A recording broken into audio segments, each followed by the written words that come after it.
अर्जुनाने युद्धभूमीमध्ये श्रीकृष्णाला प्रश्न विचारला, नेहमी चांगल्या लोकांसोबतच वाईट का घडते? तेव्हा हसत हसत भगवान श्रीकृष्णाने सांगितले, सर्वांनी अनुभवले असेल की नेहमी जे चांगले कर्म करतात ते सदैव परेशान राहतात आणि याउलट जे नेहमी वाईट कर्म करतात ते नेहमी आनंदी राहतात। चांगले कर्म करणारे नेहमी दुःखात असतात, त्यांनाच आयुष्यात खूप परीक्षा द्याव्या लागतात, परंतु वाईट अधर्माने वागणारे लोक आनंदी राहतात, आयुष्याचा खऱ्या अर्थाने आनंद घेत असतात। अशा प्रकारचे अनेक प्रश्न तुमच्या आमच्या मनात वारंवार पडत असतील, तर आज मी तुम्हाला याचे उत्तर सांगणार आहे। कृपया आपण हा व्हिडिओ स्किप न करता ऐकावा आणि शक्य झाल्यास हेडफोनचा वापर करावा। जर व्हिडिओ आवडला तर व्हिडिओला लाईक करून आपल्या सर्वांच्या आवडत्या मराठी चॅनेलला सबस्क्राईब करायला विसरू नका। याचे उत्तर असे आहे जे की भगवद्गीतेमध्ये सांगितले आहे आणि श्रीकृष्णाने अर्जुनाला दिलेले आहे। भगवद्गीतेमध्ये सांगितल्यानुसार जेव्हा जेव्हा अर्जुनाला कोणत्याही कार्यामध्ये अडचण वाटत असे त्यावेळी तो भगवान श्रीकृष्णाकडे त्या अडचणीचे समाधान करण्यासाठी जात असे। अशाच प्रकारे एके दिवशी अर्जुन भगवान श्रीकृष्णाकडे त्याच्या अडचणीचे समाधान करण्यासाठी जातो। त्याला नेहमी एकच प्रश्न पडत असतो। तो भगवान श्रीकृष्णाला विचारतो, हे मुरली मनोहर, मला जाणून घेण्याची खूप इच्छा आहे, नेहमी चांगले कर्म करणाऱ्यासोबतच वाईट का घडते आणि वाईट कर्म करणारे नेहमी आनंदी राहतात? तेव्हा भगवान श्रीकृष्ण स्मित हास्य करतात आणि म्हणतात, हे पार्थ, माणूस जसा विचार करतो आणि मनातल्या मनात त्याच्या जे भास होतात असे काहीच नसते, याउलट त्याच्या अज्ञानीपणामुळे तो खरे काय आहे समजायला तयार नसतो। असे बोलतात अर्जुनाला श्रीकृष्णाचे बोलणे समजतच नाही। तेव्हा श्रीकृष्ण अर्जुनाला म्हणतात, हे पार्थ, मी तुला एक सत्यकथा सांगतो, ते ऐकल्यावर तुला समजेल की प्रत्येक प्राण्याला त्याच्या कर्मानुसारच योग्य ते फळ मिळत असते। निसर्ग हा प्रत्येकालाच स्वतःचा मार्ग निवडण्याची संधी देत असतो। आता माणसाने धर्माचा रस्ता निवडायचा की अधर्माचा हे सर्व त्या माणसाच्या इच्छेवर आधारित असते। भगवान श्रीकृष्ण कथा सांगायला सुरुवात करतात। एका गावामध्ये दोन पुरुष राहत होते। त्यातील एक पुरुष हा व्यापारी होता। तो नेहमी धर्माने राहायचा, धर्माच्या मार्गाने चालायचा, देवाची पूजा अर्चा करायचा आणि त्याची देवावर खूप श्रद्धा होती, भक्ती होती। तो देवी देवतावर विश्वास ठेवायचा, रोज न चुकता मंदिरात जाऊन देवाची पूजा अर्चा करायचा, गोरगरिबांना दान धर्म करायचा। याउलट दुसरा जो पुरुष होता तो दररोज मंदिरात जायचा, पण कधीच देवाचे दर्शन घेत नसे।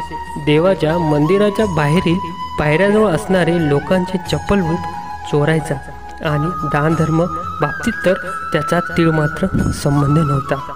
असेच दिवसामागून दिवस निघून जातात। एका दिवशी गावामध्ये मुसळधार पाऊस पडायला सुरुवात होते। त्यावेळी मंदिरामध्ये फक्त एकटा पुजारी पूजा करत असतो। ही गोष्ट दुसऱ्या अधर्मी पुरुषाला समजते। तेव्हा तो मनामध्ये विचार करतो की आज हीच ती वेळ आहे मंदिरातील धन चोरण्याची। मंदिरातील पुजाऱ्याची नजर चुकावून तो मंदिरातील सर्व धनसंपत्ती चोरतो आणि तिथून पळ काढतो।